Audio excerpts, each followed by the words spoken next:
So the Donald Trump clown show continues. What's going on today? Well, it turns out that Canada and the USA might be talking again. Okay. Maybe. So you guys have been following the story. Basically, Trump declared a global trade war and all the other countries, right? And things weren't really going his way with Canada because Canada actually wanted to, try to negotiate. And Trump's just like, fine, I'm not talking to you. Canada put a charge on some of our companies, and Canada's been a very difficult country to deal with over the years.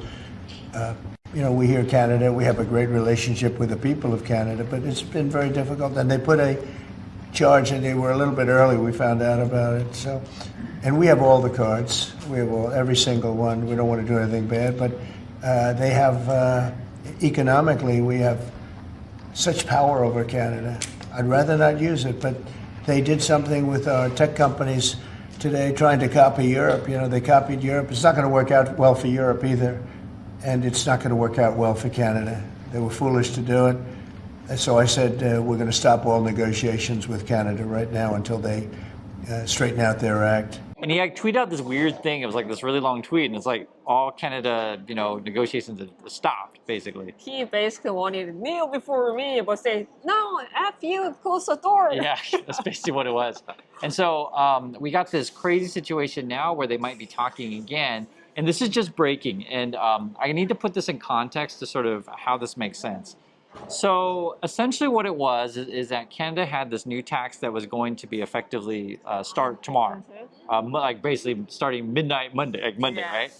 And the tax was basically taxing like digital services, like websites, okay? Yeah, websites. And the argument that the Trump people were making, this was Hassett, and Hassett is one of the people who might become the new Fed chair. He's not dumb, but he's a liar. One big, beautiful bill. That was going to be a tax on those countries that were taxing our companies. Now, is that locked in? The Europeans behaving better than the Canadians? Right.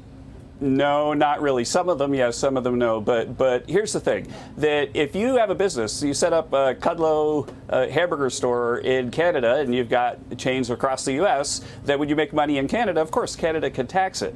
The idea is that what happens if there's somebody just has a website in the U.S. and somebody buys a service in the U.S. and all the income is in the U.S., Canada's saying that they get to tax that. And other, France is saying that too. There's something else called Pillar 2. And basically he was like, well, if I have a burger place and I put the burger place in Canada, sure, Canada may tax my burger place.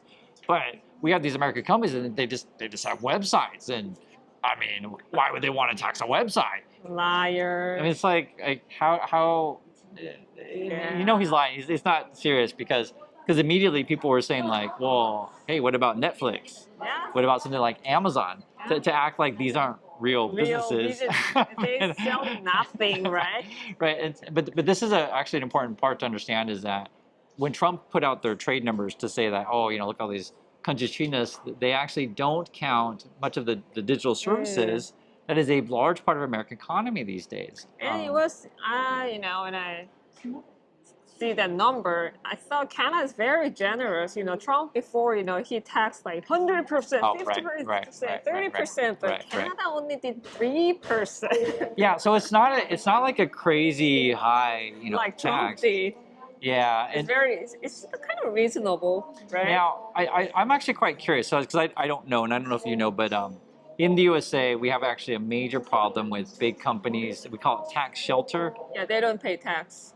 Yeah, so I don't know if this is a problem in Korea, this concept. So kind of the ways that the Americans get around it is they will put, well, there's two different ways. So one is they'll base their company in a state that's tax friendly. So then we have like basically 50 choices of that.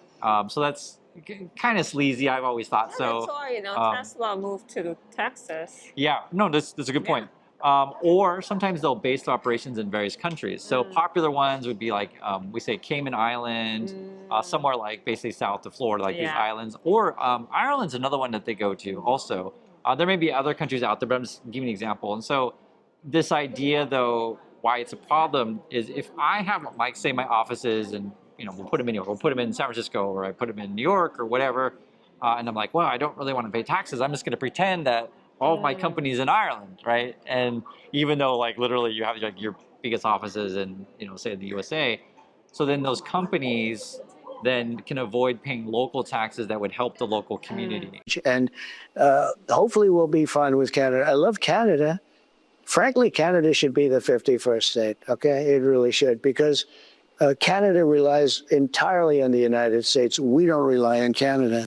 And we'll see the argument that Trump always, this is bringing the Korean stuff, the argument that Trump always makes is that basically we shouldn't tax businesses at all because they create jobs, etc. That's the argument. And I laugh. It's not untrue that businesses What if create it's jobs. online job? Yeah, right, right. So then I guess we don't tax that, or is that considered a real job if it's online? Right. But it goes in sort of these conceptions of what do we think a business is. In my point of view on this stuff is money. If money is exchanging hands on these things, right? There's a reason why you want to tax this stuff, because this is sort of part of our local economies, right? And so for Canada, if they want to tax a company for doing business in their country, I'm fine. They have whatever they want to do, right? That's from Canada's point of view. There's like, hey, you're doing business in our country. We're going to put some tax on it. Now, what's interesting about this one, though, is that we don't know the full story. Because if Canada is saying, they're signaling that they want to remove this digital tax, right?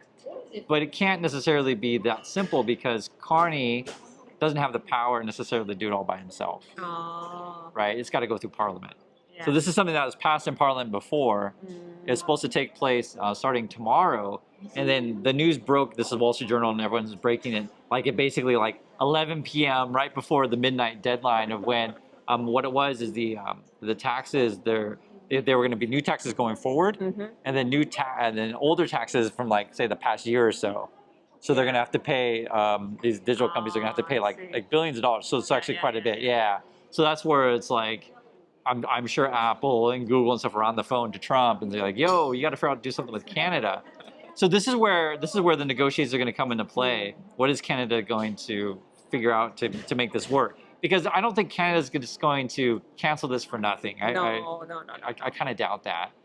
You have another thing too, which is kind of interesting, is Canada wants to go past the deadline. So Trump originally said that there's going to be, I think he said July 9th deadline for all countries to do whatever. But that's only his thing, right? Yeah. Well, I won't really agree with that. He just said, you do that, but doesn't mean we have to follow Right. Well, if you don't, then Trump's going to send you a really nasty letter. No, seriously, that's what they said. And then they also said they're going to have baskets of like, they're going to put countries in various baskets, and then depending on which basket you get, you'll get whatever nasty letter, according to Trump. Yeah, he's a nasty. Sounds like smells bad too. As well, and just tell them what they should be paying. They've been very tough. The European Union was formed in order to take advantage of the United States on trade. That was why they were formed, and they're nasty. They're very nasty. We have a good relationship. I'm dealing with Ursula right now and the group, but it's a very tough situation. They have been unbelievably bad to us. If you look at past precedents, they've treated them very badly. And what I will do just sometime prior to the 9th is we'll send a letter to all these countries. There's 200 countries. You can't talk to all of them, no matter how many people you have. You can't talk to all of them. We'll send a letter and we'll say we would consider it a great honor, and this is what you'll have to do to shop in the United States. We're like a department store, to shop in the United States, and you'll pay a 25% tariff, and we wish you a lot of luck. And that's the end of the trade deal. Because we have something that nobody has. But if I didn't get elected, I'm telling you, we wouldn't have had a country left. You know that better than anybody. So according to Canada, this is what it says. I'll read it. It says, the two leaders, that's Carney and Trump, decided to move forward with trade discussions with a goal of reaching agreement by July 21st. So I'm not quite sure why we're picking this particular day. There could be a reason. Just 3 weeks. Yeah, but I don't know why, Who knows? it's all arbitrary, or Trump had a golf date, the day before, and he was, busy with party the day after, and like, oh yeah, I'm free on the 21st. I don't know. That part I don't know. But I'm really curious what the negotiation is going to be, and if, more things will probably leak out in this stuff. And this is the other thing you're going to want to watch for when because this is breaking late on a Sunday night. Come Monday morning, how are all the local Canadian politicians going to respond to this? They'd be like, Carney, what are you doing? Usually you don't break stuff like this. This is like a major news on a Sunday night. It seems really bizarre to me. It says the finance minister announced he is rescinding the tax in anticipation of a mutually beneficial, comprehensive trade agreement with the United States. The statement goes on to say, Ian, that both Prime Minister Mark Carney and U.S. President Donald Trump have agreed that parties will resume negotiations with a view towards agreeing on a deal by July 21st this year. So anyway, just want to bring this up to you guys. We'll give you guys an update when we can on the situation with Canada and USA. And we'll catch you all in the next video. So, bye.